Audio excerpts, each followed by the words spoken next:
au mariage, et je vous promets qu'il aura une kippa sur la tête. Bien. Merci beaucoup.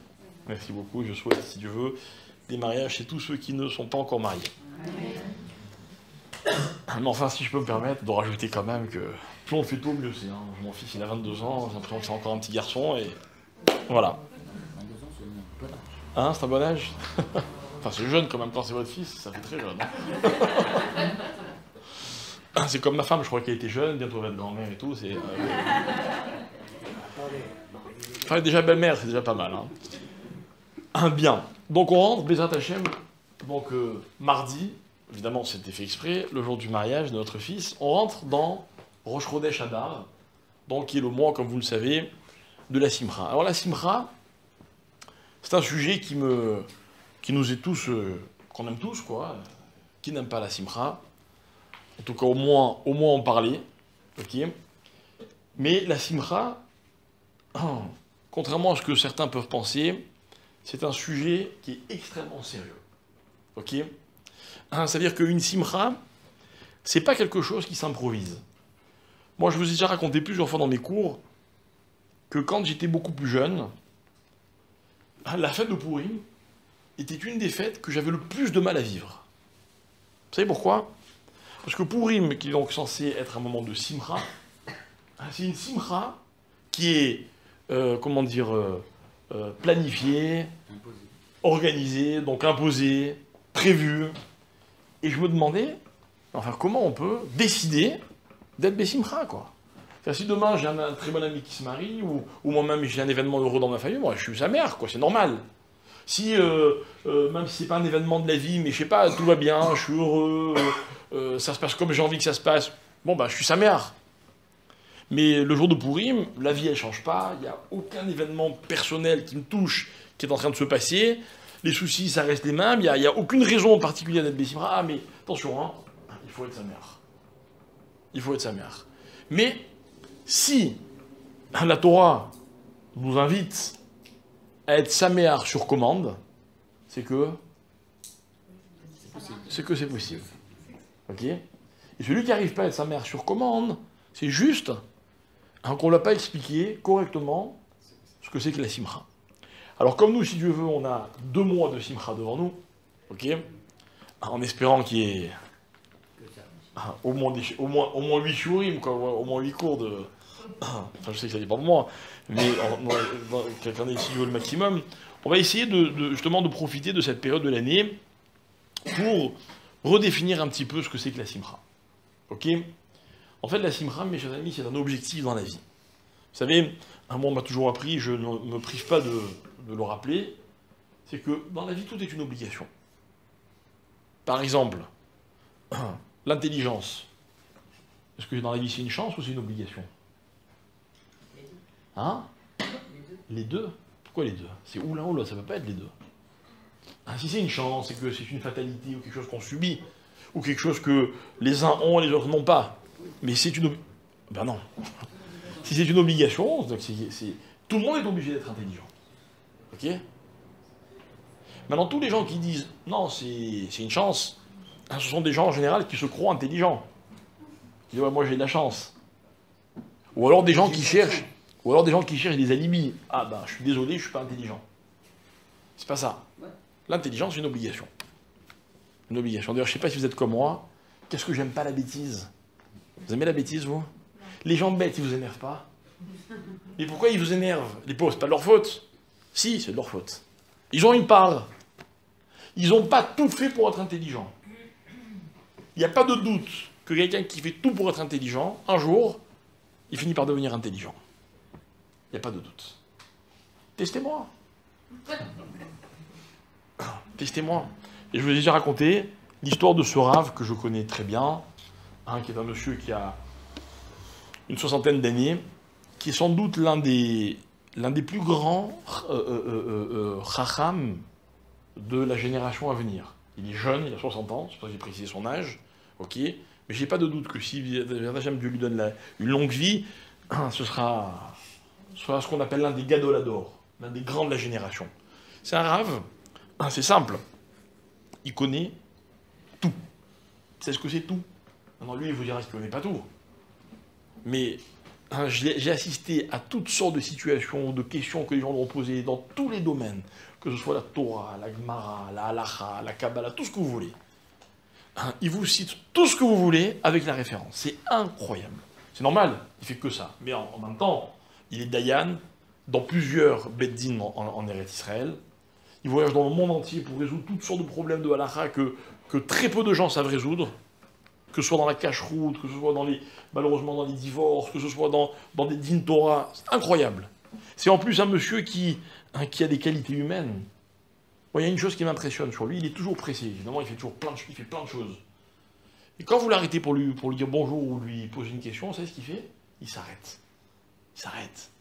C'est le nombre de gens qui vous répondent en continuant à marcher. Lui, il s'arrête. Et pendant les quelques secondes pendant lesquelles il vous parle, on dirait qu'il n'y a que vous qui existez. C'est incroyable. Incroyable. Bref, ce rave-là, un ami à lui, donc quelqu'un qui a son âge, m'a raconté qu'il était à la yeshiva avec lui quand ils avaient 16-17 ans. Il était à la yeshiva de Kol Torah, à Jérusalem, dans le quartier de Beit Vegan. Il m'a dit, c'était le moins intelligent de la classe. Ils étaient 100 dans la classe. C'est un shiur de 100 personnes. Ok? Il m'a raconté comme ça, que tous les soirs, tout le monde allait se coucher, c'était celui qui restait le plus tard. Et je peux vous dire que dans les yeshivot, il y a des gens qui étudient très tard. La moyenne, enfin, pas la moyenne, mais vous rentrez dans une salle d'études d'un Beth Midrash comme celui de la yeshiva de Kol Torah où il y a 400 élèves, ok? Mais jusqu'à 1h du matin, 2h du matin, il y a encore beaucoup de gens qui étudient, quoi. C'est normal. C'est normal. Lui, il étudiait toujours le plus tard de tous. Mais pourquoi? Parce qu'il ne comprenait pas. Il ne comprenait pas le shiur. Donc il fallait qu'il répète, je ne sais combien de fois, mais il n'allait jamais se coucher tant qu'il n'avait pas compris le shiur que le Rav il avait donné le matin. D'accord? Résultat aujourd'hui, lui c'est lui qui me dit, il nous a dépassés à tous, mais il les a explosés, éclatés.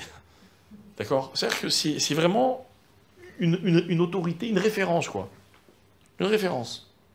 Et ce monsieur me disait, donc est un ami à lui, il m'a dit vraiment, c'est quelqu'un qui pleurait pour comprendre. Combien de fois il allait voir ses camarades, ce n'est pas tout à son honneur, vous voyez, je t'en prie, tu peux m'expliquer, je n'ai pas compris.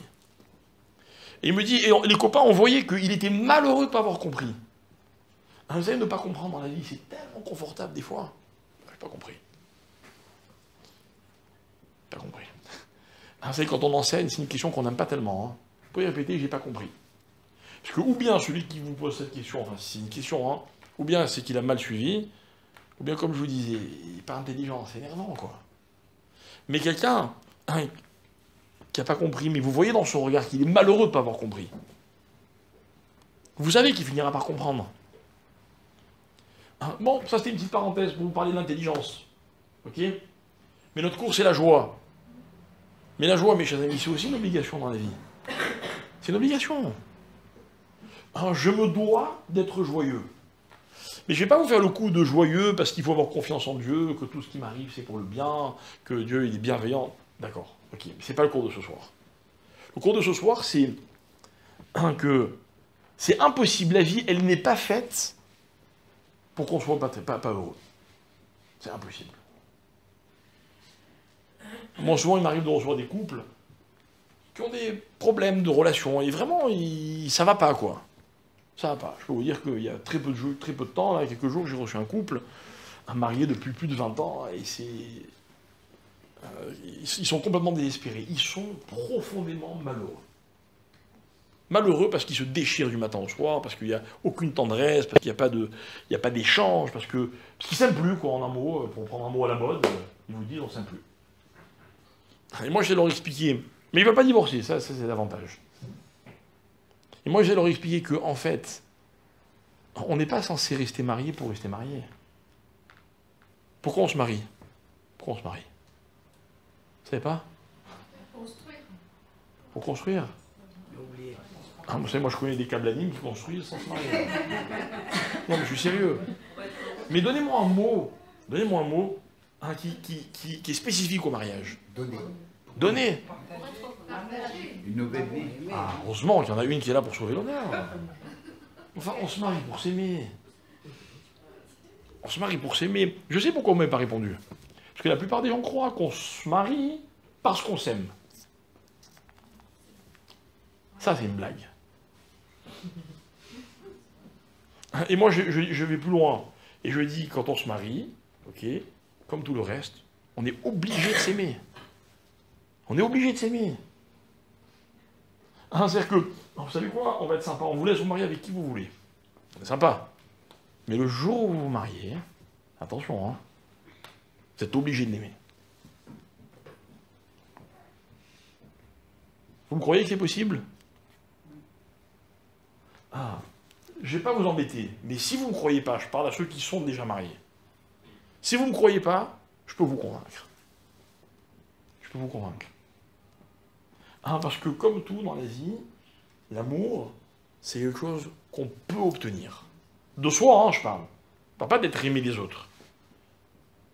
Et un couple, pour qu'il soit heureux, il y a un élément qui est indispensable, un seul, c'est l'amour.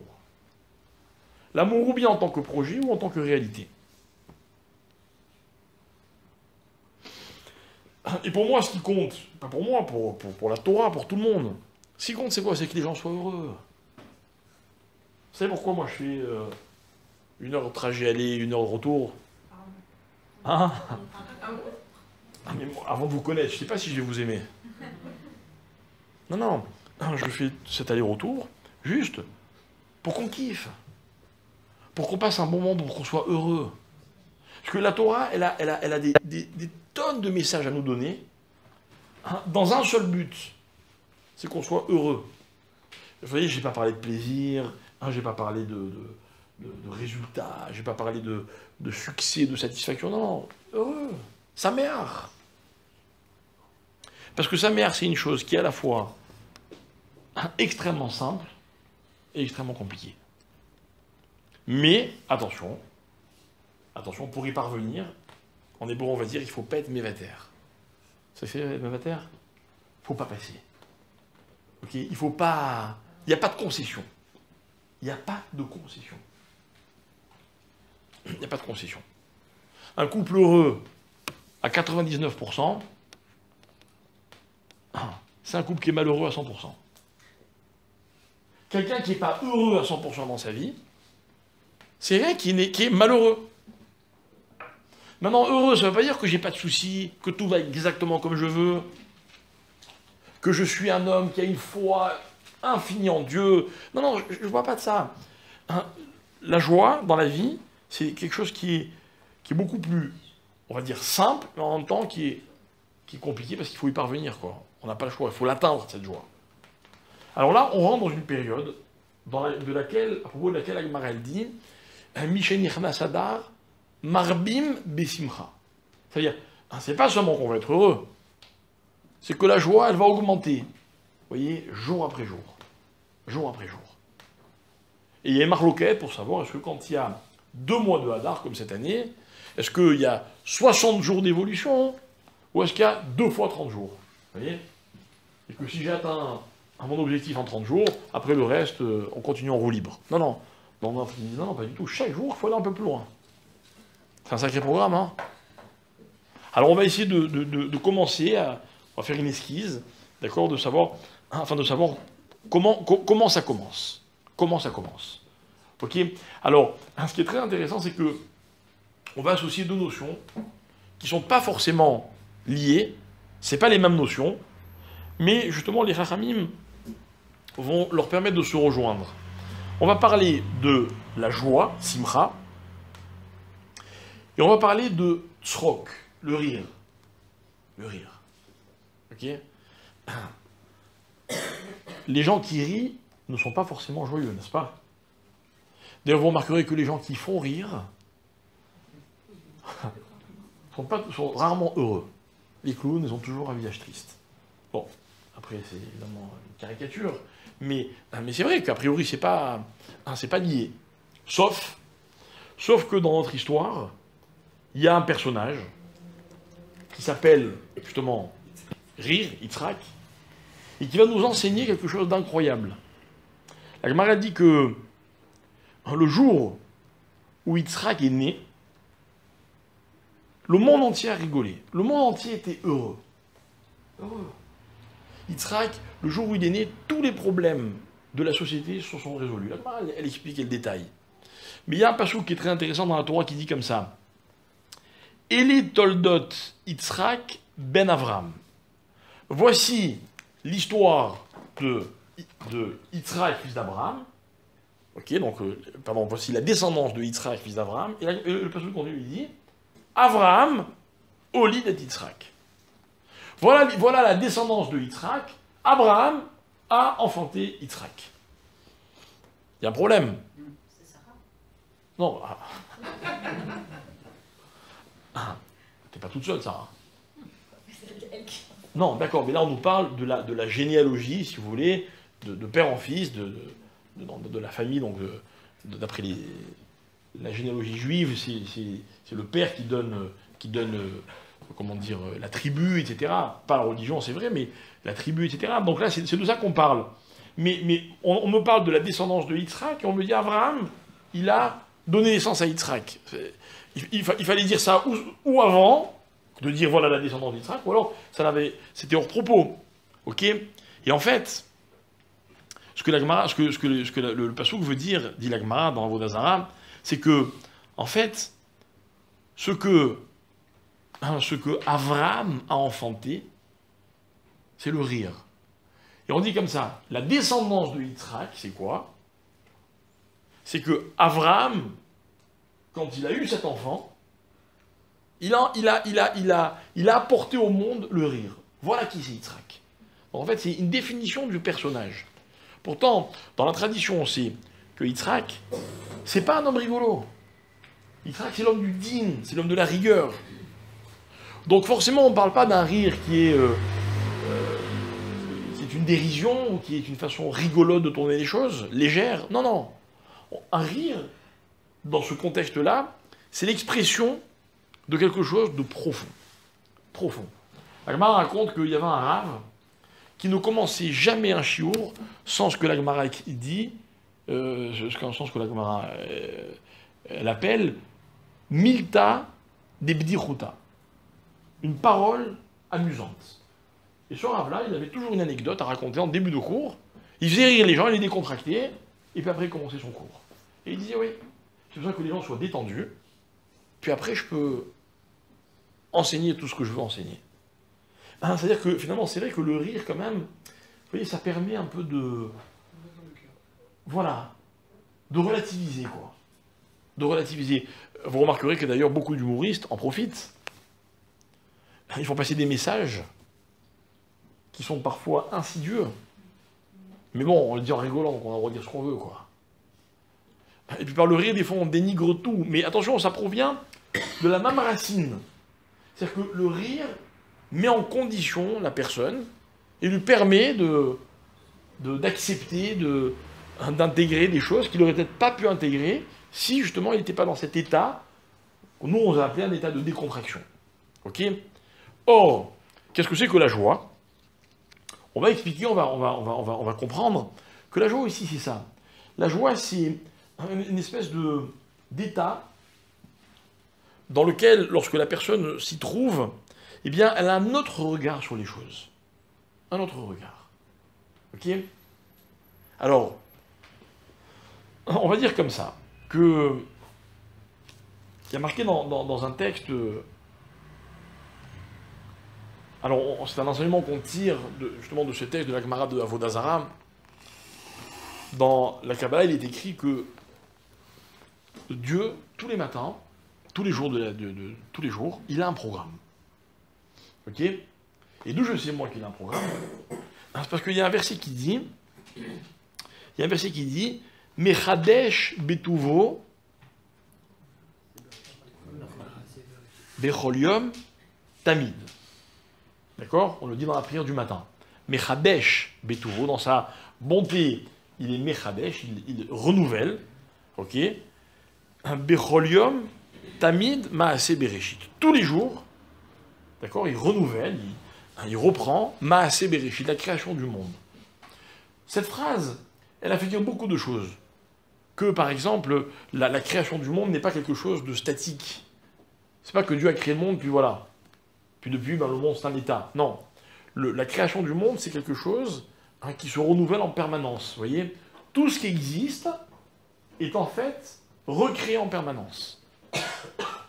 Donc, en d'autres termes, tout peut disparaître d'un instant à l'autre. S'il suffirait que Dieu, il arrête de recréer. D'autres vont expliquer un peu différemment en disant que, en fait, le programme d'Hachem au moment de la création du monde, eh ben, il est Mechadesh Bechol Yom Tamid.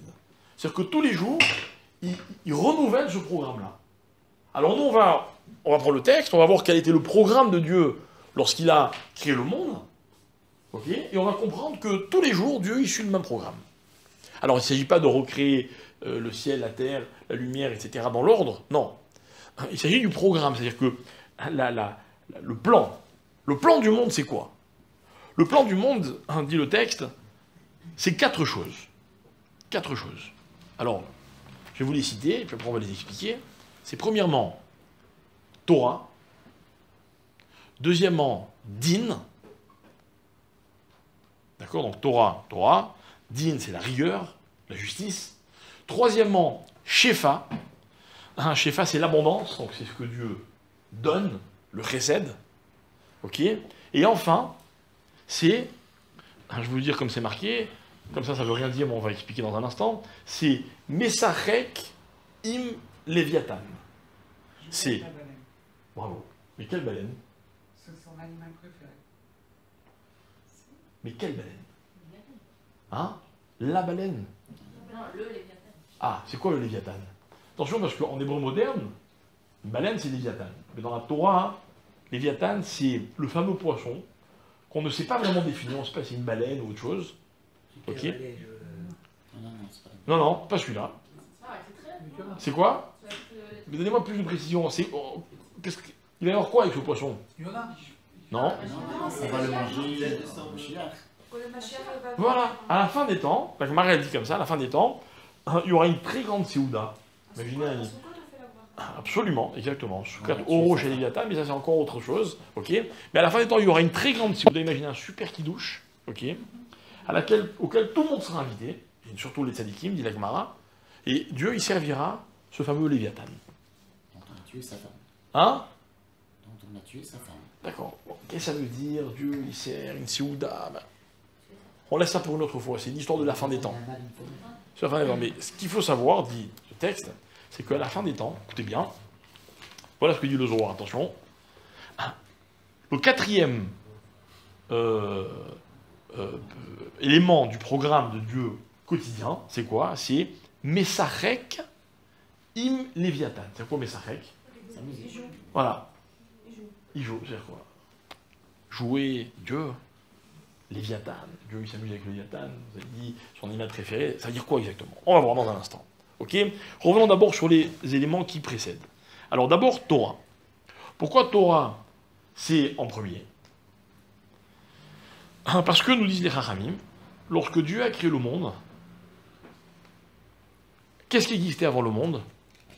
La Torah. Vous savez que la Torah, elle a été donnée au peuple juif. Elle a été donnée au peuple juif au moment du mont Sinaï, mais elle a été écrite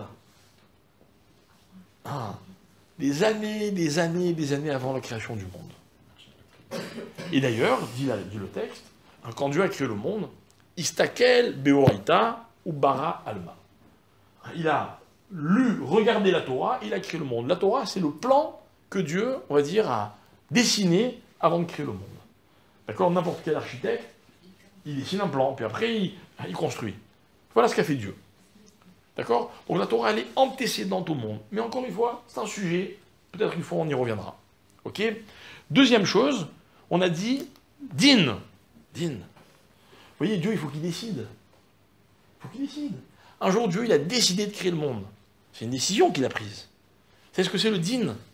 C'est quoi le din? C'est quoi la justice? La justice, c'est une décision. Ok? La justice, ça peut paraître cruel des fois. Cruel. Hein, imaginez une mère, elle a, je sais pas moi, elle a une boulette, et elle a 2 enfants. Qu'est-ce qu'elle fait? Hein? Elle coupe en 2. Donc, il y en a aucun qui mange à sa faim, quoi. Alors, c'est quoi? Elle, on va être sympa. Elle a une boulette, ok, et un beefsteak. Et les 2 enfants, ils veulent la boulette. On dit non, il y en a un qui prend le beefsteak. Qu'est-ce qu'elle va faire, la mère? Elle va trancher. Il y en a un qui, quoi? Il sera pas content. Moi, quand j'achète des cadeaux de mes enfants, c'est la question que je me pose toujours. Est-ce que je prends les mêmes cadeaux tranquille? Ou est-ce que non? Hein, je prends une petite voiture, une rouge et une verte. Les 2, ils vont vouloir la même, c'est certain. Et moi, je vais devoir trancher, je vais leur apprendre. Il y en a un qui va être névataire, il y en a un autre qui aura peut-être plus mérité. Bon, c'est un casse-tête, quoi, vous voyez.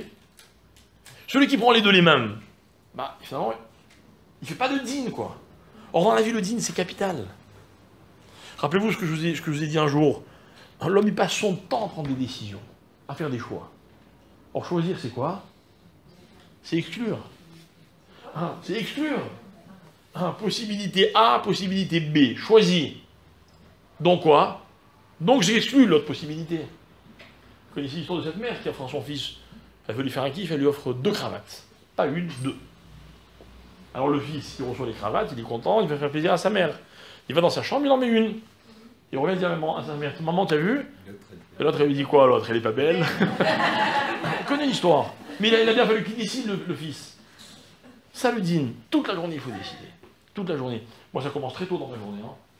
Enfin, très tôt. Au début de la journée. Moi, quand mon réveil sonne, vous savez ce que j'ai fait?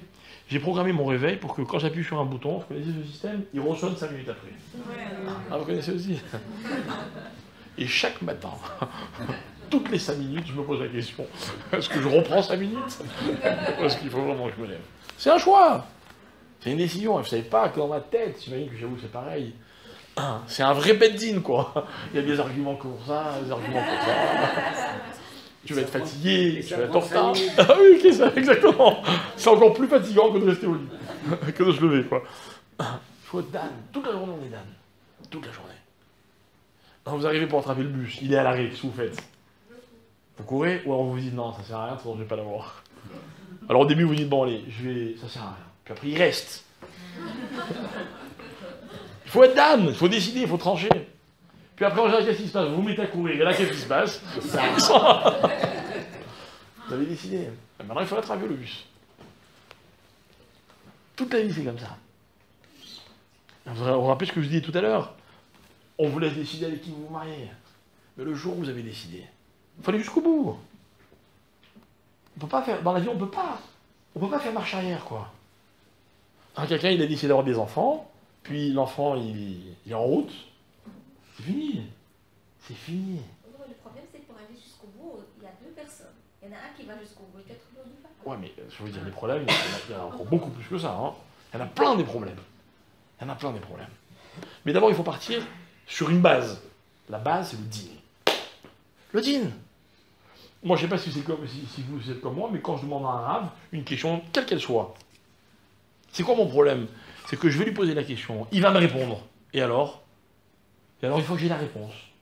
Je suis obligé de la mettre en pratique. Obligé. Rave, j'ai le droit de faire ça? S'il me dit oui, tant mieux. S'il me dit non, tant mieux. Mais alors, il faut que j'assume. D'accord? C'est-à-dire que juste après la Torah, qu'est-ce qu'il fait Dieu? Il est Dan. Et tous les matins, Dieu il décide, toi, combien je vais te donner aujourd'hui? Vous vous rappelez ce que je vous ai dit il y a quelques semaines? Il y a un texte qui est dans la Kabbalah. Que tous les matins, Dieu, il vient, il aborde la journée avec une part pour chacun. Une part de Parnassa, qui est censé suffire pour se nourrir pendant 200 ans. 200 ans. Ça, potentiellement, tous les matins, on est multimilliardaires. Milliardaires.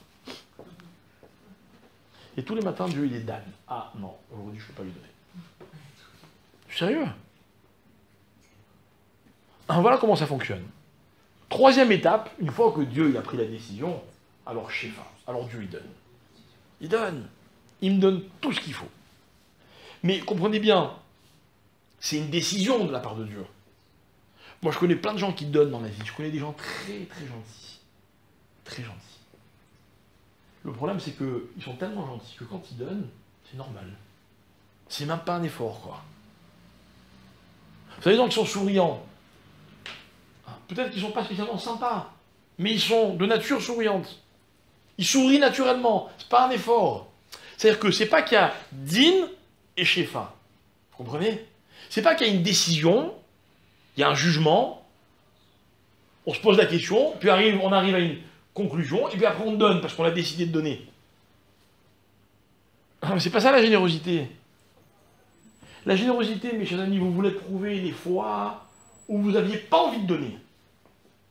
Vous avez fait un effort, vous avez décidé, vous avez donné. Là, vous avez été généreux. N'est-ce pas? C'est-à-dire que si vous avez un ami, il est super sympa, mais c'est pas un effort pour lui. Vous avez la preuve qu'il vous aime vraiment? Non. Vaut mieux quand même avoir des amis sympas. Mais c'est pas une preuve. Alors Hachem, on me dit, din et shefa. Très intéressant comme idée. Et enfin, la quatrième chose que Dieu fait, il est Messarek. Ok? Messarek. C'est quoi Messarek? Écoutez bien ce que disent les Rachamim, ils disent comme ça. En fait, Dieu, à la fin de la journée, que fait Dieu, il se détend. Si je peux dire, excusez-moi d'employer des termes que je consacre à Hachem, mais qui sont finalement des termes qui sont plus humains que divins. Il se détend, il est Messarek. Pourquoi il est Messarek? Dites-moi franchement, vous préférez quel moment de la journée? Le début, le milieu ou la fin? La fin?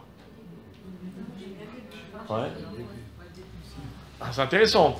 Ici, on est en train de se rendre compte qu'il y a l'étendu, vous voyez, il est stressé, quoi, et puis il est décontracté, quoi, fin de la journée. Non? Fin de la journée, on est quand même beaucoup plus décontracté qu'au début de la journée. Évidemment qu'on ne voudrait pas avoir une vie que de fin de journée, je suis d'accord. C'est vrai, la vie, elle serait pas intéressante. Mais je sais pas, moi je trouve les gens beaucoup plus souriants en fin de journée qu'en début de journée, quoi. Regardez dans les voitures autour de vous. La tête que font les gens le matin. Alors c'est vrai, ils ont peut-être mal dormi, ils se sont réveillés précipitamment, j'en sais rien. Mais une journée, ça peut comporter tellement de choses que bon, on est toujours un peu tendu, quoi. Alors qu'en fin de journée, c'est bon, tout est derrière nous. En fin de journée, disait Rachamim, écoutez bien, chaque chose, elle est arrivée à la place à laquelle elle devait arriver. Et ça, dans la vie, c'est un kiff. Alors, finalement, c'est quoi le plaisir dans la vie? Qu'est-ce qui est plaisant? Ce qui est plaisant, c'est quand les choses, elles arrivent là où elles doivent arriver.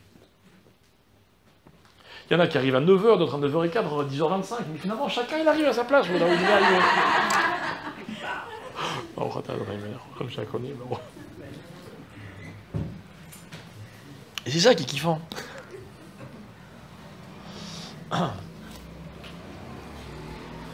Akadosh Baruch Hu, à la fin de la journée, il est Messarek avec le Léviathan. Le Léviathan, c'est quoi? C'est une espèce de Séouda, comme je vous ai expliqué tout à l'heure, mais qui porte un nom spécial. C'est quoi le Léviathan? Ça va pas vous plaire. C'est le même mot en hébreu que Lévaya. Vous savez ce que c'est Lévaya? C'est quoi Lévaya?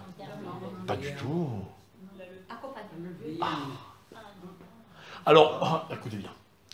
Vous n'avez pas tort, parce que dans le jargon, enfin dans le langage usuel, on appelle Lévaya un enterrement. Mais à l'origine, Lévaya, c'est pas un terme qui a été inventé pour l'enterrement. Lévaya, ça veut dire accompagner, l'élavot. Lévayot. D'où vient le mot dans la Torah? Bravo, Lévi. Lorsque Léa a eu son troisième garçon, elle l'a appelé Lévi. Pourquoi? Elle a dit Yela Veni Ishi. Maintenant, mon mari, on a 3 garçons, il va m'accompagner. Il ne va plus me quitter. Et en fait, explique les Chachamim, le mot Lévaya, c'est un mot qui désigne en fait une espèce de cohésion, vous voyez, d'attachement. Par exemple, il y a marqué comme ça que Abraham Avinu, il y a marqué comme ça, Vaïta Échelle. Abraham Avinu, il a planté Échelle. Échelle, c'est un bosquet, c'est des arbres. Ok? Mais quelle était la grande mitzvah qu'aimait accomplir Avraham Avinu? C'était quoi? Il doit avoir des invités, Avraham. Rappelez-vous, le jour où devant sa tente, alors qu'il est convalescent, il attend les invités. Et de Avraham, on apprend comment on doit recevoir ses invités. Et on doit faire échelle. Parce qu'il a planté échelle. Et échelle, c'est quoi? C'est Achila, Shtia et Levaya. C'est un invité, il faut lui donner à boire, lui donner à manger, et quand il s'en va, il faut le raccompagner. Vous savez qu'il y a une halakha, en parenthèse, en passant, je vous l'apprends. Okay. Par exemple, vous avez des invités qui viennent manger chez vous, vous revenez avec eux de la synagogue. D'accord? On arrive à la porte, qui passe le premier? Hein? Eh non. Et non. Quand on arrive à la maison, l'invité doit rentrer en premier. Et puis après, vous rentrez derrière votre invité, comme si c'était l'invité qui vous recevait, il est chez lui. Et quand il s'en va, l'invité, qu'est-ce qu'on fait? On sort d'abord. Et après, lui, s'il veut, il nous suit. Non, mais je sais, c'est une halakha.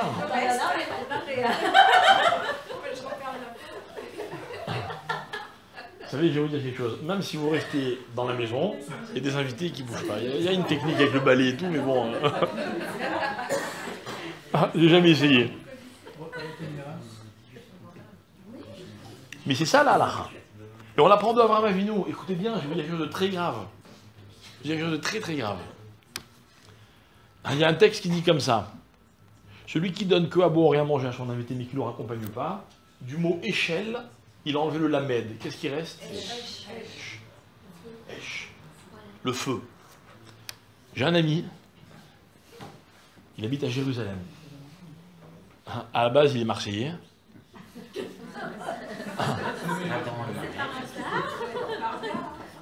Écoutez bien, 2 fois dans sa vie, c'est un monsieur qui n'est pas très âgé, 2 fois dans sa vie, sa maison, elle a entièrement brûlé. Dieu nous en préserve. La première fois, c'est parce que ses enfants ont joué avec des allumettes, et que le rideau a pris feu, et que le temps qu'ils se rendent compte, tout a brûlé. Ok, il s'en est remis, il a reconstruit sa maison, bref. Et un soir, un vendredi soir, il dort, il entend un bruit bizarre, il ouvre la porte de sa chambre à coucher, et là, des flammes terribles. Il a juste eu le temps d'aller chercher ses enfants, il s'est réfugié dans une chambre, sa femme et ses enfants, il habitait en étage, il était coincé. Et Mina Chami, il y avait des gens en bas, en plein milieu de la nuit, des jeunes qui discutaient, il n'avait rien, ni téléphone, ni rien avec lui. Et heureusement, ils ont appelé les pompiers, ils ont été évacués par l'échelle. Vous savez ce qu'il m'a raconté? C'était un vendredi soir. Il m'a raconté qu'il s'est endormi à table. Alors qu'il avait des invités. Quand il s'est réveillé, les invités étaient partis. Ça n'arrive pas à chaque fois. Bon, et ce que je veux vous dire, c'est que l'évaïa, c'est un terme qui a énormément de valeur. Pourquoi de valeur? Parce que moi, je vais vous raconter la meilleure lévaïa que j'ai vécue de ma vie. La meilleure lévaïa que j'ai vécue de ma vie. Quand je suis venu m'installer en Israël, je suis venu pendant les vacances, puis je suis resté, jusqu'aux fêtes, puis il y a eu les fêtes, je suis reparti chez mes parents, et puis quand je suis revenu, donc après les fêtes, là je venais pour 6 mois, vraiment je commençais ma vie en Israël, c'était plus ni les vacances ni rien, j'allais à l'Ishva. Vous savez ce qu'il m'a fait mon père? Le plus beau cadeau qu'on peut faire. Il est venu avec moi, pas à l'aéroport, pas en Israël. Il est venu avec moi, il a passé 8 jours avec moi à la Yeshiva. 8 jours, jamais j'oublierai de ma vie. C'était pour bien me dire, voilà mon fils, voilà le chemin. Je t'accompagne. Il m'a accompagné. Et les frères, ils disent, la lévaïa, c'est une chose qu'on n'est pas obligé de faire. Je vous reçois chez moi, je suis sympa déjà. Je donne à boire, à manger, je vous accompagne jusqu'à la porte. Imaginez, vous dites, attends, bouge pas, je vais venir avec toi jusqu'à chez toi, je t'accompagne. Je vous prouve quoi quand je fais ça? Je vous prouve qu'en fait, quand vous êtes venu chez moi, et vous avez passé un moment avec moi, en fait, j'aurais voulu que ce moment, il se termine jamais. Vous voyez? C'est-à-dire que bien souvent, ce qui compte, c'est pas le moment qu'on vit, c'est ce qu'il y a juste derrière. Comment ça se termine? Rappelez-vous, il y a une fête qui s'appelle Shemini Atzeret. Vous savez, c'est la fête qui suit le mois de Elul, puis après Rosh Hashanah, puis après Kippour, puis après Sukkot qui dure 7 jours, et puis Dieu il a rajouté un dernier jour de fête, Simchat Torah. Et la Gemara dit, parce que Dieu il a dit au peuple juif, j'ai pas envie qu'on se sépare. Venons, on reste encore un jour ensemble. On n'était pas obligé de le faire, celui-là. Pas obligé. Mais on a envie que ce moment, il se termine pas, quoi. C'est comme imaginer, voilà, moi ce soir je rentre à Jérusalem, et puis vous me dites tous, on va venir avec vous jusqu'à Jérusalem. Marseille, je vous dis pas.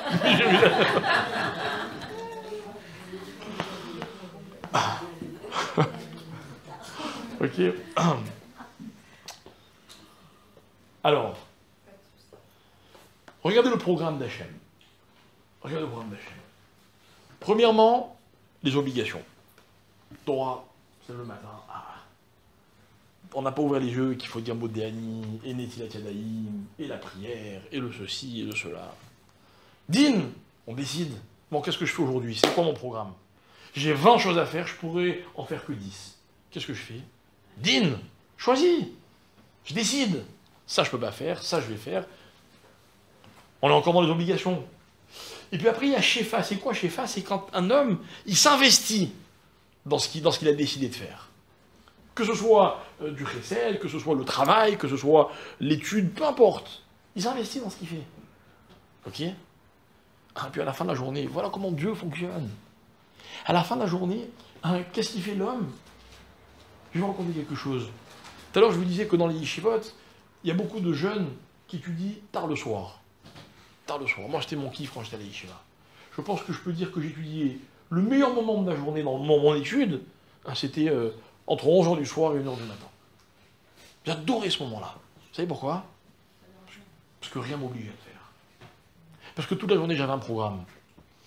Et un jour, quelqu'un m'a dit une phrase très forte. Il m'a dit, oui, mais vous, quand vous étudiez la Torah, c'est comme quand moi, je vais au bureau ou à l'usine. C'est ton travail. Ton travail. C'est ce que j'ai lui répondu. Je lui ai dit, oui, mais moi, quand j'ai fini ma journée, c'est ce que je fais, je rajoute encore 1 heure. Pour bien montrer que c'est pas parce que je suis obligé de le faire. Quand je reçois un invité, je lui ai donné à manger, il a bu. On a kiffé, ça y est. Non, non. Ce que je suis pas obligé de faire, ça va être la preuve de tout le reste. Et ça, comment ça s'appelle? Quel est le verbe pour conjuguer ce que je suis en train de vous expliquer? Messarek. Dieu, il s'amuse, c'est-à-dire que là, il tire une vraie jouissance, un vrai plaisir. Tout le reste, c'est des obligations. Mais maintenant, on est dans le plaisir. Maintenant, on est dans le plaisir. Ok? Ça veut dire qu'en fait, le plaisir dans la vie, la joie dans la vie, le messarek, dans le sens noble du terme, c'est quand une personne, elle termine sa journée, elle a fait ce qu'elle devait faire. Et elle se prouve à elle-même que tout ça, c'était par plaisir. Elle aurait pu s'arrêter là, mais elle continue. C'est ce qu'on appelle, mes chers amis, quand chaque chose, elle est arrivée à sa place. Une bonne journée, c'est quand la journée, elle termine, comme j'avais envie qu'elle se termine alors que j'étais en train de la commencer. N'est-ce pas? Ça vous est déjà arrivé? Une journée qui s'est passée exactement comme vous vouliez. Vous attendiez une réponse, elle est arrivée. Vous attendiez un virement, il est arrivé. Vous vouliez apprendre, vous avez appris. Magnifique. Mais des fois, c'est des choses très simples. Vous êtes allé au supermarché, vous vouliez acheter des tomates et des concombres, et il y avait des tomates et des concombres. Non mais c'est vrai, quoi, c'est pas évident. Vous savez combien de fois dans les supermarchés, on ne trouve pas ce qu'on veut? C'est magnifique. Vous prenez la voiture pour aller quelque part, comme je vous dis toujours. Et vous savez quoi? Vous y arrivez. C'est pas normal. C'est pas une évidence. C'est pas une évidence. C'est pas une évidence. Mais quand on l'atteint, ok, c'est ça, Metzachek. Ça veut dire comme ça,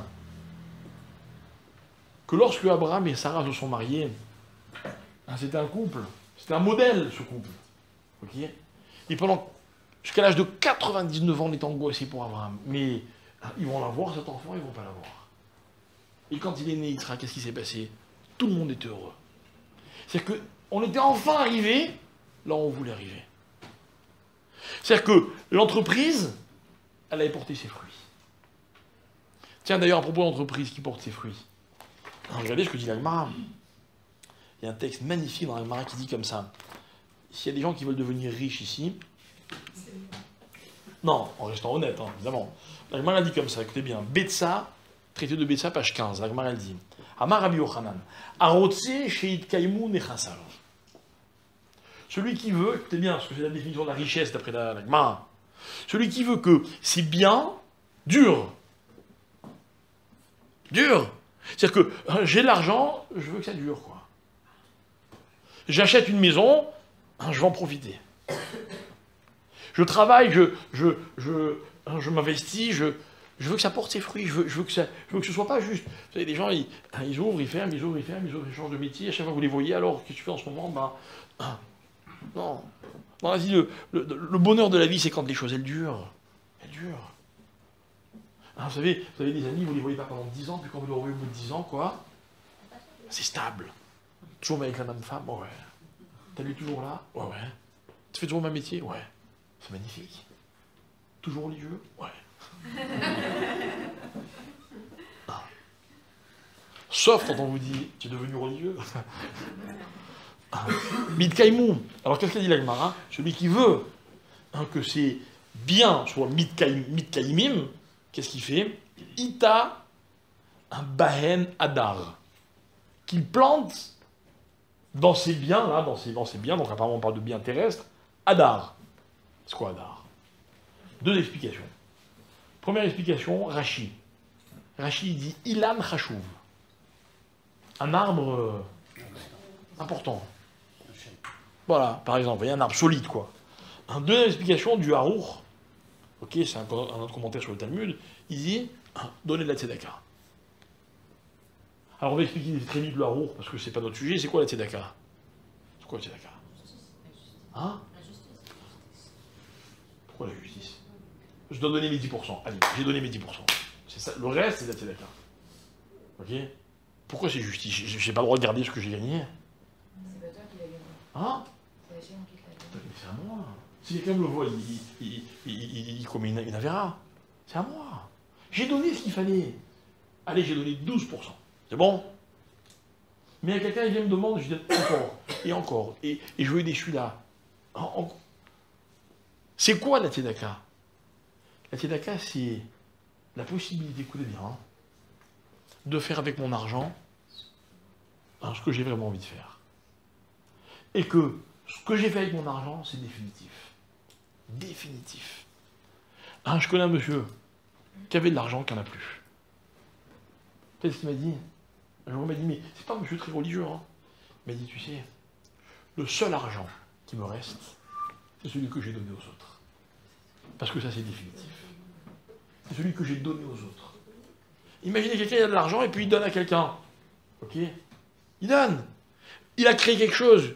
Une espèce de relation, de contact, de fusion. C'est définitif. C'est définitif. Je donne de l'argent pour nourrir un pauvre, pour construire une synagogue, dedans il se passe des choses, des mitzvot. C'est définitif. C'est pas que le bâtiment y reste. C'est que ces mitzvot-là, on ne pourra jamais me les enlever. Jamais. La Gemara raconte l'histoire d'un homme qui était le conseiller du roi. Le conseiller du roi. Et évidemment, dans la cour du roi, il n'y avait pas que des juifs. Lui, c'était un juif pratiquant, pieux. Et puis il y avait des non-juifs qui étaient très jaloux parce que cet homme-là, il avait toute la confiance du roi. Alors ils ont soufflé à l'oreille du roi que cet homme, il le volait.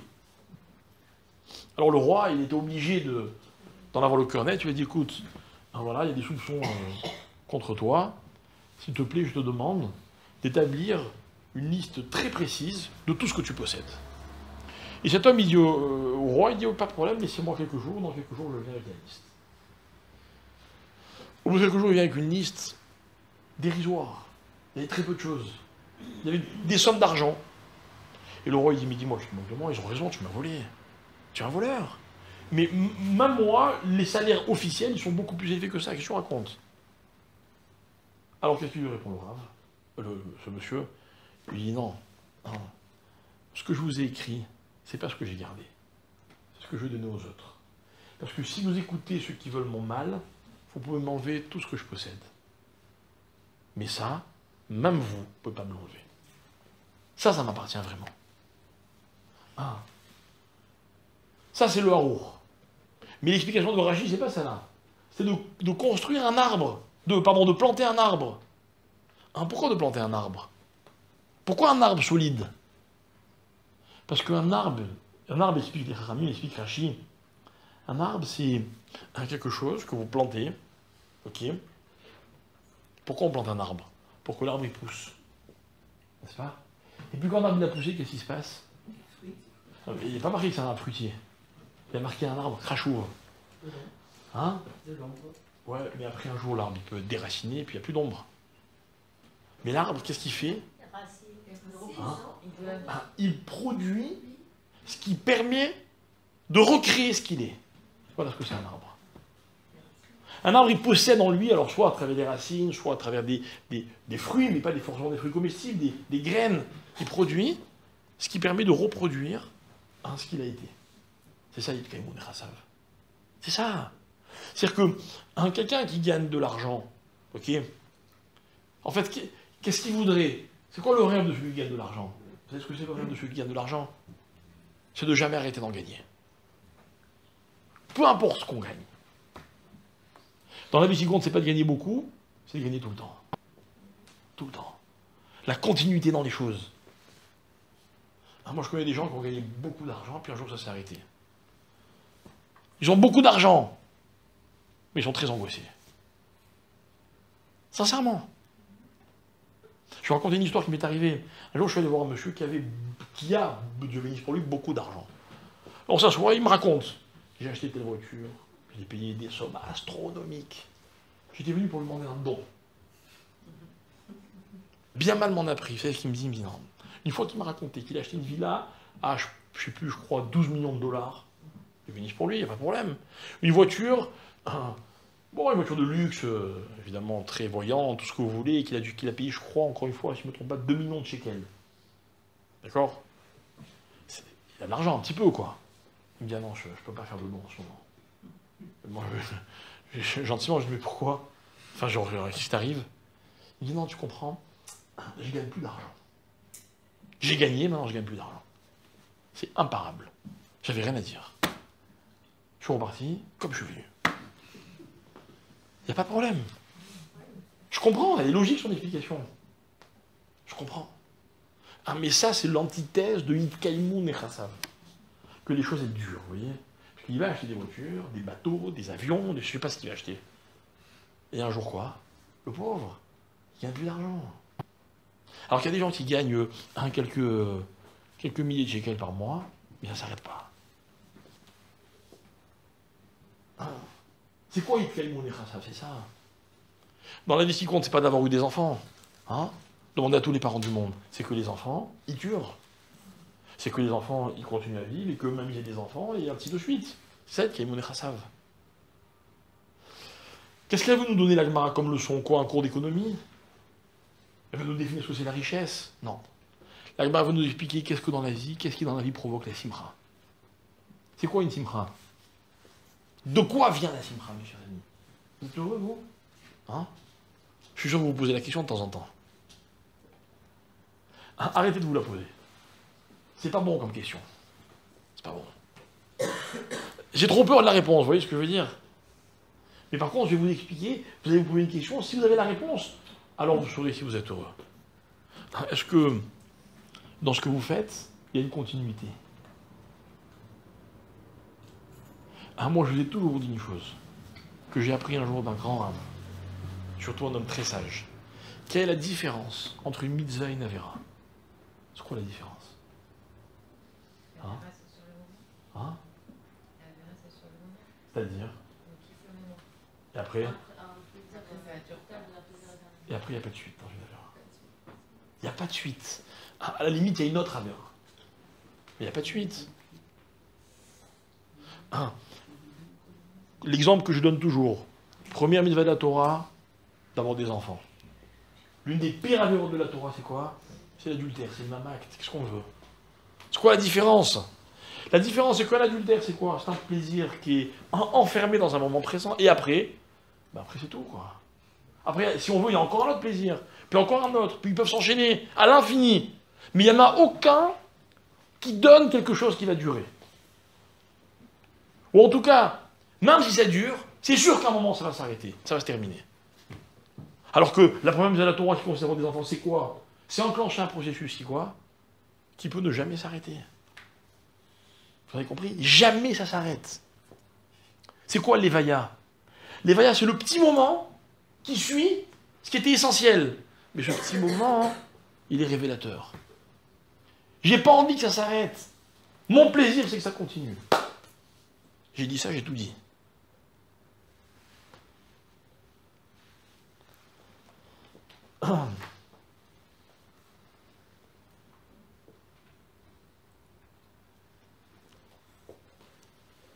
Au moment où l'homme a été créé, la Torah dit comme ça.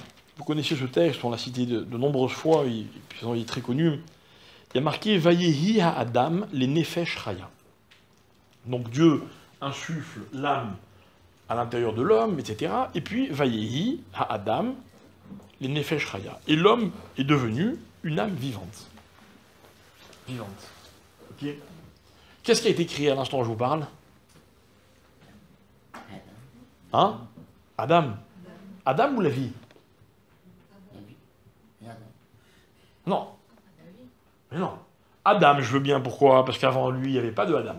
Mais la vie, elle existait déjà. Alors c'est quand qu'elle a été créée, la vie? Quelle est la première chose vivante qui a existé, vous savez? Non. Vivante. Quel animal? Hein? Poisson, bravo. Bravo. Le 5e jour de la création, la Torah dit comme ça. Un vayomer Elohim. Écoutez bien. Yishretsu amaim, sheret nefesh chaya. Le même mot.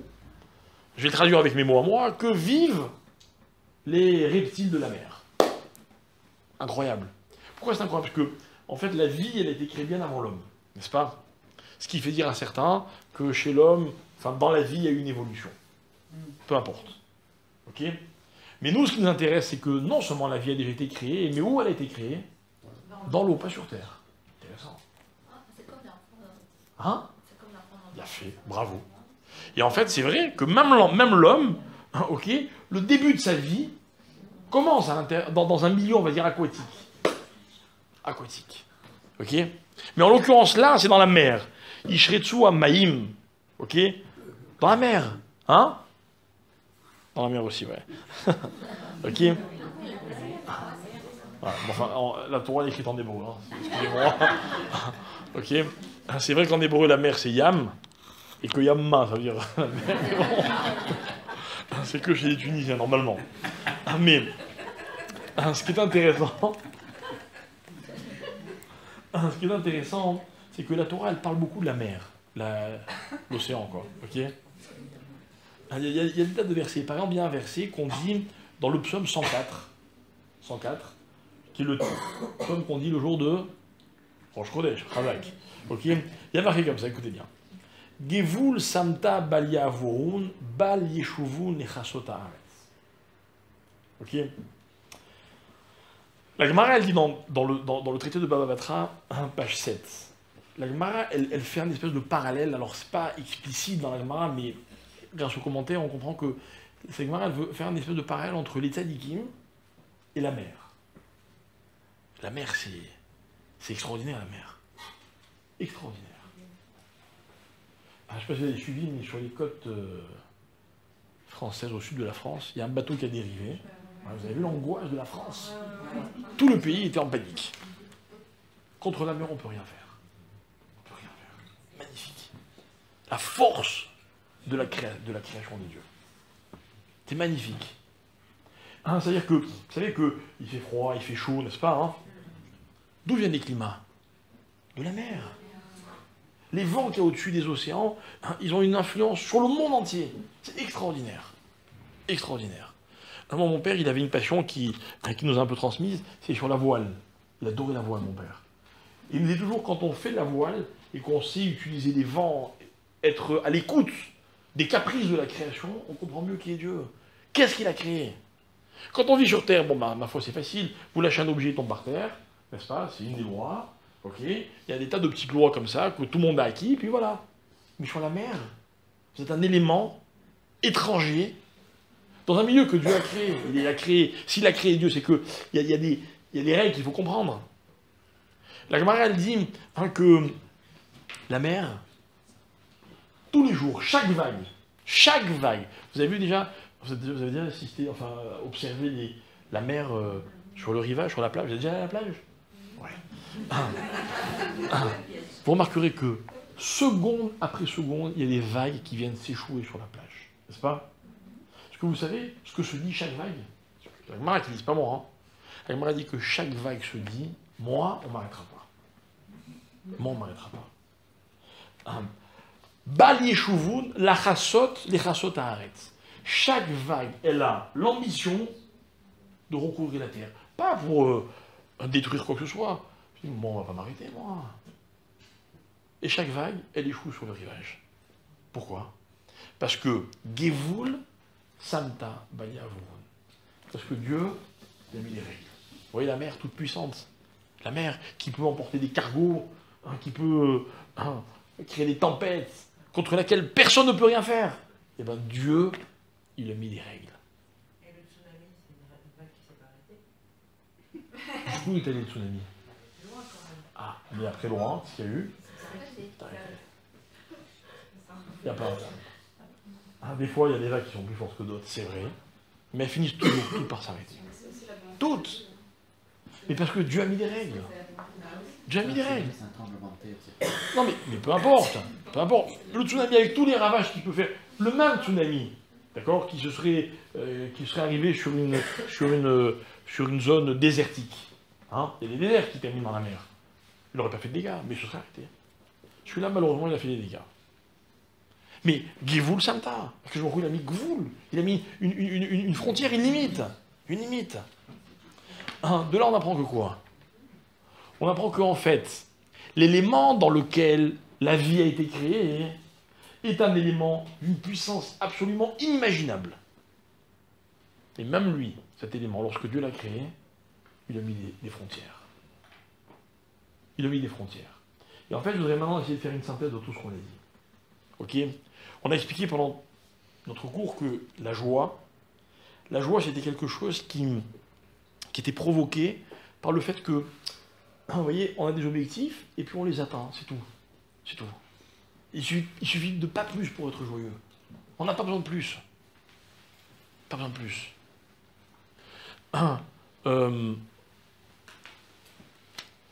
Lorsque la fin de la journée arrive, le texte dit dans le Zohar que Akadosh Baruch Hu, il met sa règle. Ça y est, chaque chose est arrivée là où elle devait arriver. C'est une image, évidemment. Mais c'est une image de laquelle il faut qu'on s'inspire. Il faut qu'on se serve des aboutissements de la vie pour apprendre à se réjouir. Mais attention, attention. La vie elle-même n'a de sens que parce qu'il y a des limites. La vie prend naissance dans l'eau. L'eau est cet élément le plus puissant de la création, et même l'eau, Dieu lui a donné des règles. Gevul Samta, Bayavun. Il y a des frontières que les océans ne pourront jamais dépasser. Jamais, c'est impossible. C'est impossible. Et en fait, notre première réflexion sur la joie, et si Dieu veut, bien évidemment, il y en aura d'autres les semaines suivantes, notre première réflexion, c'est la suivante. C'est que être joyeux, c'est avoir des règles. Parce que les règles, elles permettent à toutes les choses, à toutes les expériences de la vie, d'avoir on va dire des contextes. Vous voyez? Je vous disais tout à l'heure, une avéra, c'est une chose qu'on fait n'importe comment, n'importe où, n'importe quand. Une mitzvah, c'est une chose qu'on fait à un moment ou dans des circonstances précises. Gevul, cool, des limites.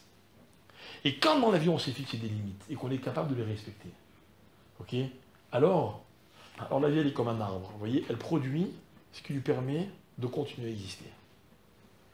Et dans la vie, c'est ce qui rend heureux un homme.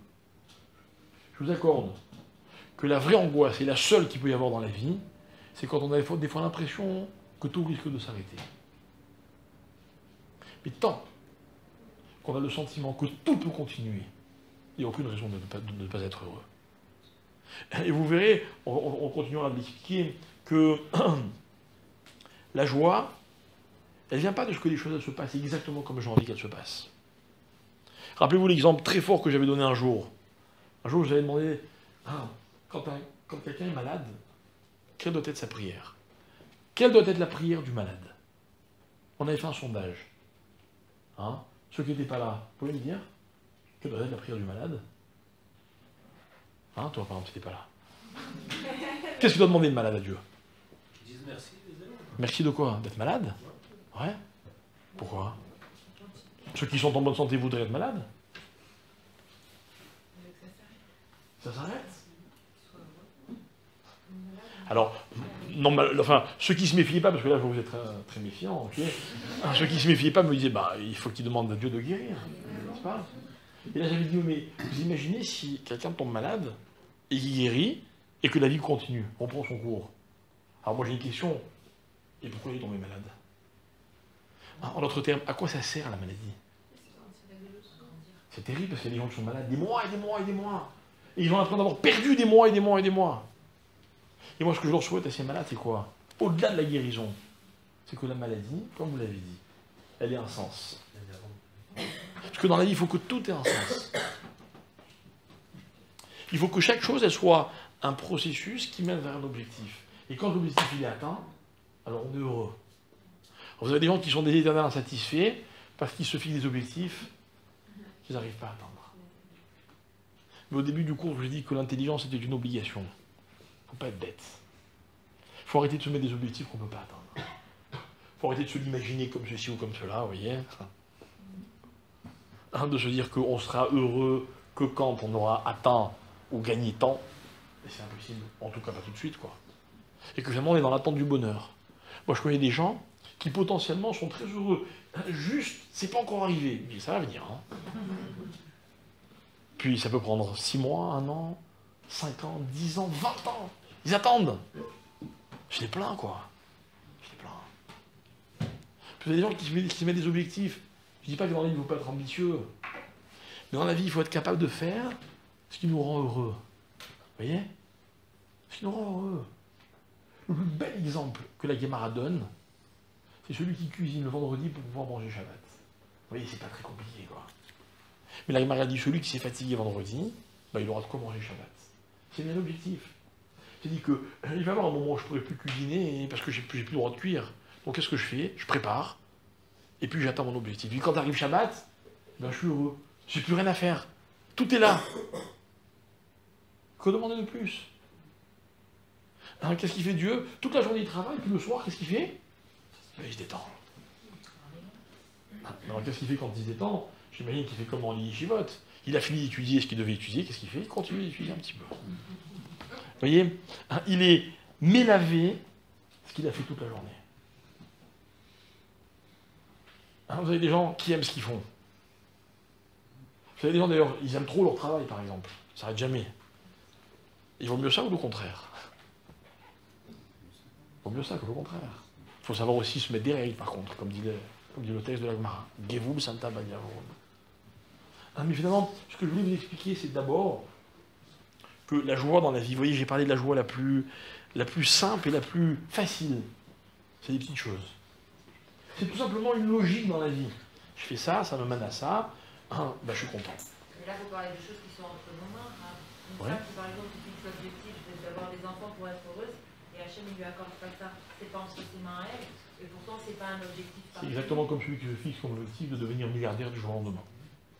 C'est pas dans ses mains. Mais il y a des gens à qui ça arrive. Ça aurait attendu. Donc on peut comprendre que cette femme-là, elle ne soit pas joyeuse si Hachem ne... Ou alors qu'il faudrait qu'elle change d'objectif. Je ne dis pas qu'elle doit oublier celui-là, mais il y a d'autres choses qui peuvent la rendre heureuse dans la vie. Évidemment, si elle focalise que sur ce qu'elle n'obtient pas, elle ne sera pas heureuse. Mais moi, quel est mon appel? C'est d'être capable, qu'on soit capable de se focaliser sur les objectifs qu'on a réussi à atteindre, ou qu'on peut réussir à atteindre. Je ne dis pas qu'on doit se suffire de ça, mais on a déjà des raisons d'être heureux. C'est ça que je veux dire.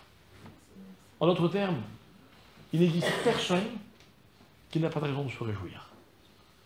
Je suis désolé. On a tous des raisons de ne pas être heureux.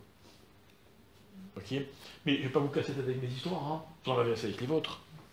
Mais pourtant, je vous promets que si je vous racontais mes histoires, vous direz le pauvre. Qu'est-ce que vous croyez? Qu'est-ce que vous croyez? Vous croyez que les gens qui sont bons, mon père, il avait une phrase très simple, hein, dans toute sa vie, toute mon enfance, j'ai entendu, ça venait de mon grand-père. Hein. J'espère que ça continuera. Vaut mieux faire envie que pitié. Vous savez ce que vous connaissez cette phrase? Ah mais celui qui fait envie, ça veut pas dire qu'il ne veut pas faire pitié. C'est ça que j'ai compris, moi. Ça, si je veux, je fais l'un ou l'autre. C'est moi qui décide. C'est moi qui décide. Mais ça ne veut pas dire que le jour où je fais envie, c'est une façon de parler, je ne parle pas du regard des autres. Ça ne veut pas dire que le jour où quelqu'un fait envie, il n'aurait pas pu ne pas faire pitié. Il aurait pu. Il a choisi de ne pas le faire. Alors vous savez quoi? Voilà. Dans la vie, pour moi, il y a deux catégories de gens. Ceux qui décident de se réjouir et ceux qui décident de ne pas se réjouir. On connaît tous des gens. Quoi qu'on leur propose, quoi qu'il arrive, ils ne sont jamais détendus. Et attention, hein, il y a des grands kiffeurs qui au fond ne savent pas kiffer. Alors ils vont vous manger ceci ou boire cela, ou fumer ce que vous voulez, ou passer des moments, mais au fond d'eux, ils ne vont pas à l'essentiel. Vous vous rendez compte ce que je vous dis? Même quelqu'un qui n'a pas d'enfant, il a des raisons de se réjouir. Terrible. Mais je vais plus loin, même quelqu'un qui est malade, il a des raisons de se réjouir. Je ne vous parle pas de celui qui est en bonne santé, alors, n'est-ce pas? Et alors celui qui est marié, qui a des enfants, Et qui est en bonne santé. voilà, vous vous rendez compte? Mais vous avez des gens qui ont ça et quoi? Et ils tirent la tronche. Mais vraiment, quoi, ils vous disent, ouais, je suis pas milliardaire. J'ai pas ceci, j'ai pas cela, je suis pas encore arrivé. Que beaucoup, il a fallu 6 jours pour créer le monde. Mais je comprends du texte qu'on a étudié que tous les jours, en fin de journée, il était content. Alors qu'il lui restait encore 1 tonne à faire. Ça ne veut pas dire qu'il a dit, bon, allez, j'arrête là, ça y est, je suis content de ce que j'ai fait. Non. C'est-à-dire qu'il a su être messarek au moment où il avait déjà commencé à atteindre les buts qui s'étaient fixés. C'est vrai que si, dans la vie, vous vivez des objectifs qui sont, on va dire, voilà, total, absolu, il n'y a pas raison d'être heureux. Quand on va encourager un enfant qui est scolarisé, évidemment, on aimerait bien que l'enfant il ait 20 sur 20. Évidemment. Mais quand il avait l'habitude d'avoir 11 et qu'un jour il nous sort un 12, on lui dit bravo. On lui montre qu'on est content. Ah, mais en même temps, vous voudrez qu'il ait 13, puis 14. Mais si je ne montre pas que je suis content de son 12, jamais j'aurai le 13. Jamais. Mais c'est pas que mathématique. C'est que la joie, mes chers amis, c'est un programme. C'est un programme qu'on est capable d'atteindre au moins 1 fois par jour, c'est le soir, avant d'aller se coucher. Voilà. Alors je vais vous laisser vous réjouir. Et je vous dis, Bézard Hachem, avant 3 semaines. Voilà. Merci.